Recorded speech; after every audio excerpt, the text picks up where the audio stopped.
हमारे जीवन पर, हमारे कर्मों पर हमारे माता पिता का असर हमेशा दिखाई देता है। माता पिता जब अच्छी जगह जाते हैं तो बच्चे भी उन्हीं का अनुसरण करते हैं। जब माता पिता सत्संग में जाएंगे, प्रभु को याद करेंगे तो बच्चे पर उसका असर दिखना स्वाभाविक है। देखो, जन्म से कोई बच्चा चोर, डाकू, आतंकवादी और बुरा नहीं होता, लेकिन जब वह बड़ा होता है, जैसे उसको घर का, समाज का माहौल मिलता है, उसी के अनुसार उसका विकास होता है और उसी मार्ग पर वह चलता है। इसलिए हमें गुरु के शरण में जाना चाहिए, उनके प्रवचन को सुनना चाहिए, जिससे वहाँ के बच्चे, वहाँ की महिलाएं, वहाँ के नागरिक अच्छे संस्कार ले पाएं।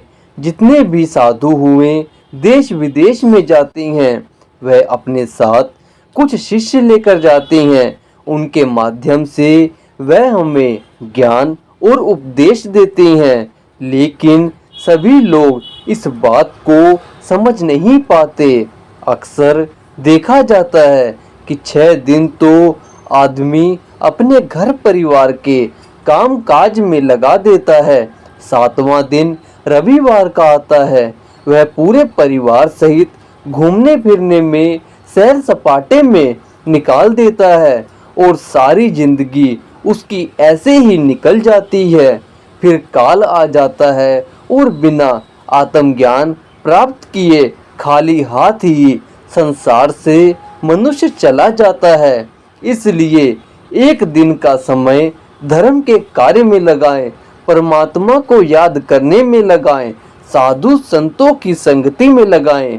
आप लोगों ने अंगुलीमाल के बारे में सुना होगा, रत्नाकर के बारे में सुना होगा, जो लोगों की उंगलियां काट कर अपने गले की माला बनाता था।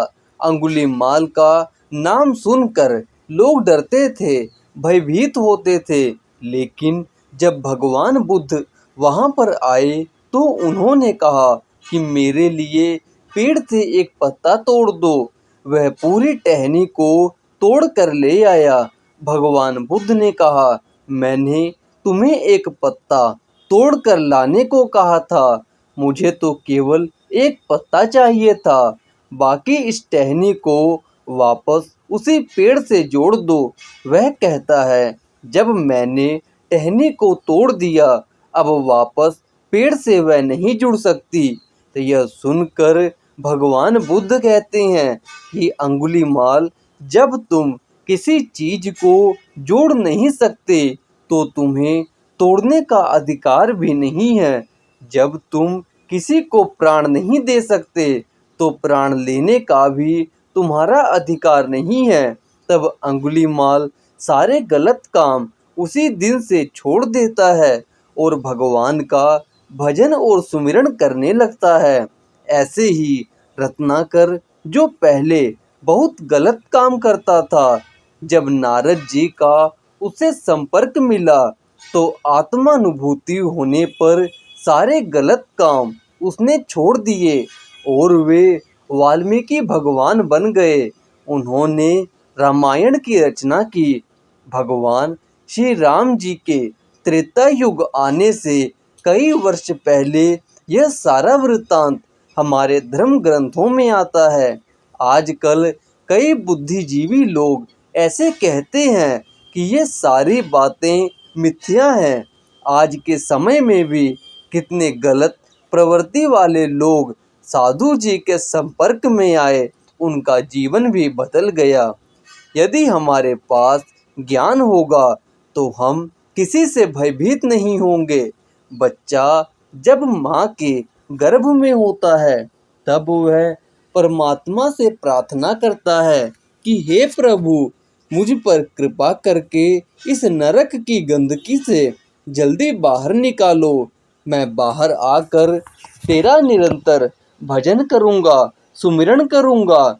लेकिन होता क्या है, जब बच्चा माँ के गर्भ से बाहर संसार में आता है तब वह भूल जाता है कि मैंने कौन सा वादा किया था, और परमात्मा को अब मैं भूल रहा हूँ। फिर बचपन खेल कूद में, जवानी घूमने फिरने में, मौज मस्ती में निकल जाती है और बुढ़ापा में घर परिवार की जिम्मेदारियां निभाने लगता है।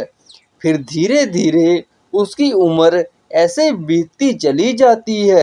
यह मनुष्य का तन प्रभु कृपा से हमें मिला है। यह इसीलिए मिला है कि हम मनुष्य रूप में आकर परमात्मा को जाने, आत्मज्ञान को जाने, परमात्मा को पहचाने। हमें साधु संतों की संगति में जाना होगा, उनके प्रवचन को सुनना होगा, उनसे ज्ञान हासिल करना होगा। राजा ययाति ने अपने जीवन में सारे सुखों को भोगा। जब उन्होंने एक दिन दर्पण में देखा कि मेरे सारे बाल सफेद हो गए हैं, मेरे चेहरे पर झुर्रियां पड़ गई हैं, मेरा शरीर अब वृद्ध हो रहा है, अब मुझे बहुत से भोग भोगने हैं, तो अपने बेटे से कहा कि मुझे अभी बहुत से भोग भोगने हैं बेटा, तुम अपनी उम्र मुझे दे दो। पुराने समय की बात है, बेटे आज्ञाकारी होते थे। बेटे ने अपनी उम्र पिता को दे दी। राजा ययाति फिर से जवान हो गए और लोगों को परेशान करने लगे और भोगों को भोगने लगे।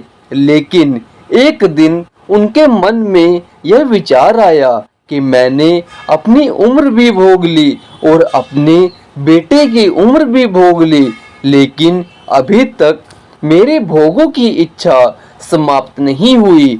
इस इच्छा को पूरा करने के लिए तो दूसरी इच्छा उत्पन्न हो रही है। फिर मनुष्य उस इच्छा की पूर्ति करने के लिए अनेक इच्छाओं की पूर्ति करने लगता है।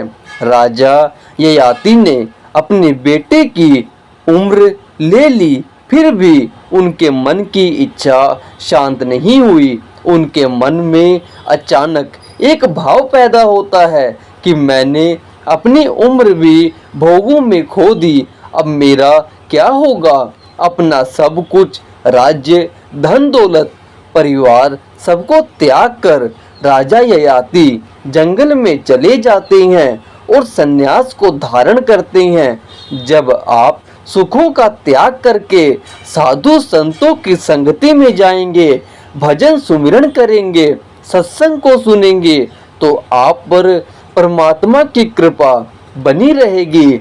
इसलिए हमेशा त्याग की भावना मन में होनी चाहिए। यही बात हमें सत्संग में संत महात्मा बताने आते हैं, जो कि हमारे कल्याण के लिए होती है। हमें हमेशा अपने भीतर त्याग की भावना को सबसे ऊपर रखना होगा। यदि आपने यह कला सीख ली तो आप एक महान व्यक्ति आसानी से बन सकते हैं।